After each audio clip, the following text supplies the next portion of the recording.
Guys, আজকে আমরা কলা পাতায় কাঁচা আনারস ভর্তা করব। কিভাবে কাঁচা আনারস ভর্তা করলে বেশি টেস্ট হবে বা সুস্বাদু হবে তাই দেখাবো আজকের এই ভিডিওতে।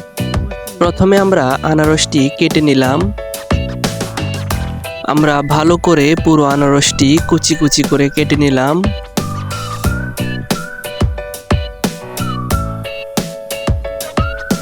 গাইস, দেখুন কুচি কুচি করে কাটা হচ্ছে।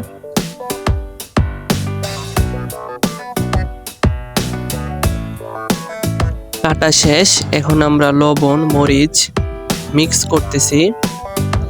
এই যে এখন আমরা আনারসের উপর দিলাম। এখন আমরা ভালো করে মিক্স করতেছি। দেখেন, লবণটা ভালো করে মিক্স হলে আনারসগুলা খেতে অনেক সুস্বাদু হয়। ভর্তা তৈরি করা কমপ্লিট। এখন আমরা খাবো। এবার আমি আনারস নিলাম। দেখুন, লবণ মিক্স করলাম। এখন খাচ্ছি। দেখুন, খেতে অনেক সুস্বাদু হয়েছে, অসাধারণ। আপনাদের দাওয়াত রইল, এসে খেয়ে যাবেন। শেষ পর্যন্ত দেখার জন্য অসংখ্য ধন্যবাদ। ভালো লাগলে লাইক, কমেন্ট, শেয়ার এবং সাবস্ক্রাইব করবেন।